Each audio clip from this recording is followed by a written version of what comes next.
Hi everyone, welcome back to Physics 11. So somebody asked me about some of the homework questions from the last worksheet 7.5. So question number 3, question number 4. So question number 3 says a 2 kilogram object is accelerated uniformly from rest to 3 meters per second while moving 1.5 meters across a level frictionless surface. Calculate the power output. Now, because we have a moving object, we're going to talk about the power in terms of change in energy, in this case, kinetic energy. So it's going to be our delta E here over time. And again, this is going to be kinetic energy.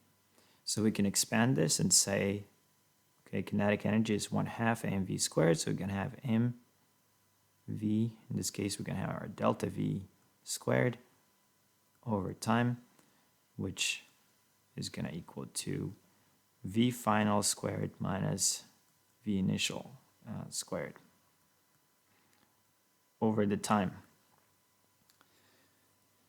So because you know the mass, you know that it starts from rest, it goes to up to 3 meters per second. So we know our V final, V initial. In this case, V initial is going to go to 0.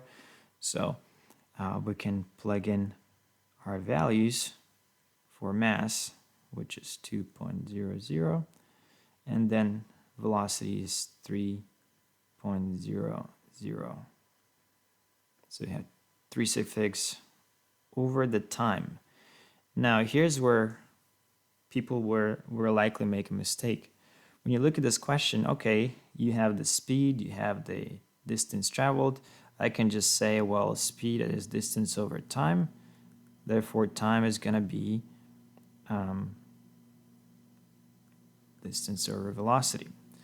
But that would be incorrect, because if you do this, this only works for constant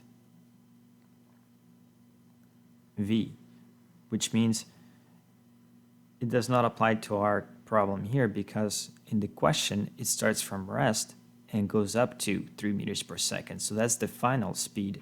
It's not the constant speed. So if you do this, you will get the wrong answer. You're going to get twice the power output than it should be. So what you need to do, so again, just to show you, if you go through these steps and you find your time, distance is 1.5 over, if you did this, you're going to get 1/2. Of course, if you plug in 1/2, these will cancel out. 3 squared is 9. 9 times 2 is going to be 18. Right? But this would be wrong. This is incorrect because the time is wrong here. So we need to find the time using kinematics. So I wrote the equations on the side here, and we need to find the time from these equations. So as you can see, you had to still remember all the stuff that we learned from the beginning of Physics 11. So here's what we know. Let's list the things that we know. We know that our x final is going to be, or d, whichever letter you want to use here, is going to be 1.5 meters. X naught, or initial position, is going to be 0 meters. Our V final, or V, is going to be 3.00 meters per second, and V naught is going to be 0 meters per second because it starts from rest. Now it accelerates uniformly, so acceleration, remember, uniform acceleration just means the acceleration doesn't change, doesn't mean that it's 0. So the acceleration is unknown, we don't know. And what else? Distance, velocity we know, acceleration we don't know, and time we don't know. So we have 2 unknowns, A and T. So if you look at our equations, can you find the time without the acceleration? Well, that's the only one equation at the top. We have x equals to x naught plus v naught times t, but this equals to 0 and this equals to 0. So if v naught equals 0, then the time goes away. We can't use it. So that one can't use. If you look at the next one, v naught is going to equal 0, and we're left with at. Both these are unknown right now. So we can't really solve for a or for t. Look at the next equation, x equals x naught. This goes to 0, this goes to 0. But we're left with this 1/2 at squared. Again, these two are unknown. Actually, from these two equations, you could solve for a and t if you want to solve a system of equations. You're going to have quadratic and linear equation here, so you can solve it if you wanted to. But we have another option at the bottom. We had the v final squared over v naught squared equals, plus 2a times delta x, or times your distance. And again, V naught goes away, but we're still left with the A. So we can find the A from this last equation. We then have to deal with a system of equations and try to solve those two equations for time and A. So from this equation, we can solve for the acceleration. Once you know your acceleration, then you can solve for the time and then plug it here. So let's do that. Let's take our equation down here. Solve this for A. So we have our VF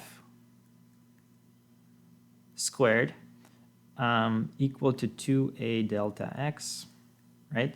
So we're interested in the a, so we had to divide vf squared by 2 over delta x. So a is going to equal vf squared over 2 delta x. Okay, now the delta x here is going to be the same as the final position because the initial position is 0. So final minus initial basically get, in this case, the same as just the final. So let's plug in the values. V final here is going to be 3 meters per second, so squared, over 2 times, again, delta x in this case is going to be 1.5. So we have 9. 2 times 1.5 is 3, so 9 divided by 3, we get 2.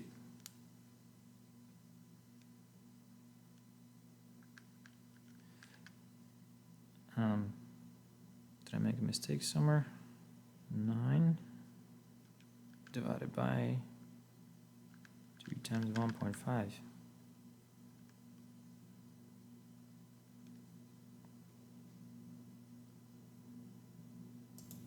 All right, so again, 9 over 3 is going to be 3, so we get 3 here. 2 sig figs, so we have 3 meters per second squared. All right, so that's our acceleration. So once you know your acceleration, we can then find the time. Let's see, we can use either this equation or that equation. Now this one is a little simpler. We have v equals a times t, so let's use that one. So we have v equals a times t. So I'm using this guy right here because v naught disappears. I'm going to solve this for time, so we divide both sides by a. So in this case, we get t equal, we're looking for time, so it's going to be v over a. So plug in the values for velocity, which was 3, over the acceleration, which is also 3, and we get time equal to 1.0 seconds. All right, so that's your time. It's not going to be 1/2, right? It's not going to be this. This is incorrect because it only works for constant velocity. Your time is going to be 1.0 seconds. So there's quite a bit of steps in this question, even though it's pretty straightforward at the beginning. So once you plug in 1 here, then you get basically the calculation on the top. You have 3 squared, which is 9. 9 times 2 is 18. 18 divided by 2 is 9. So the answer is going to be 9. And this is going to be 2 sig figs. So the answer should be 9 watt. So that's question number 3. So the power output is going to be 9 watts. All right, the next question is number 4. So number 4 says 8.5 times 10 to the second kilogram elevator is pulled up 32 meters at a constant velocity of 1.4 meters per second. Calculate the power output of the motor. All right, so in this case, we're talking about an elevator. And at first glance, it seems okay. Well, we have the mass.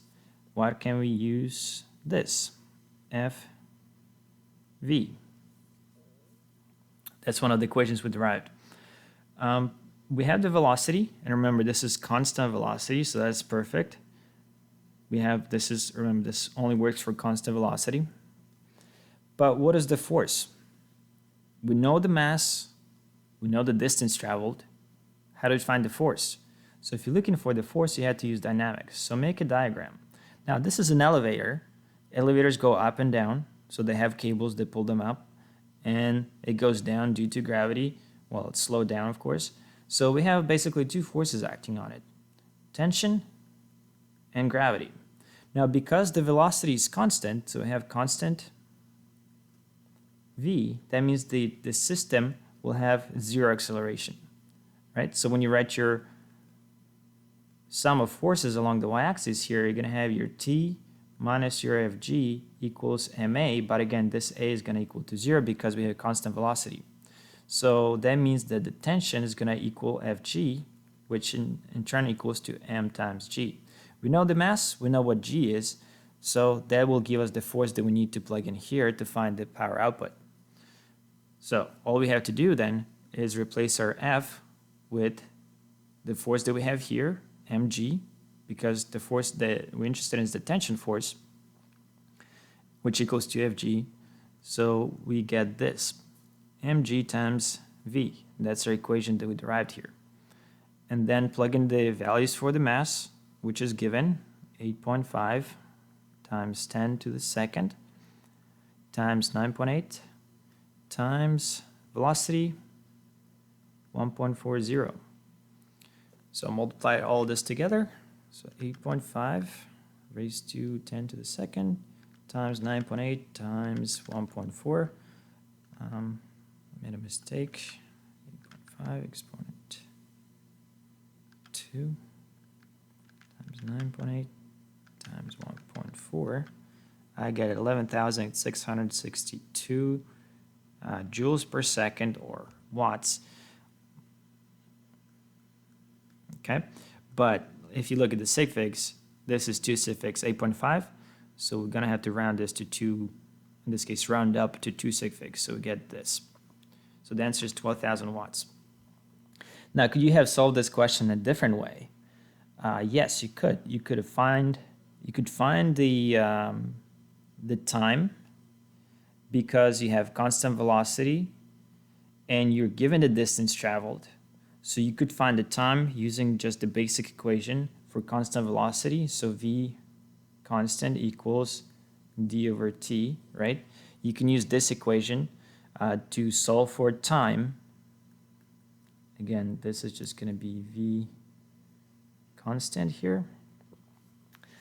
And find the time that way. Once you know your time, you can find your power output, because again, work is going to be force times distance. You know the distance. You can find the time, right? So you know your distance. Again, this is 32.0. And the force, again, would be your mg here, which would be, again, we just found the force. That would be just the mass times gravity. So 8.5 times 10 to the second times 9.8. So you could have solved this a different way with more steps.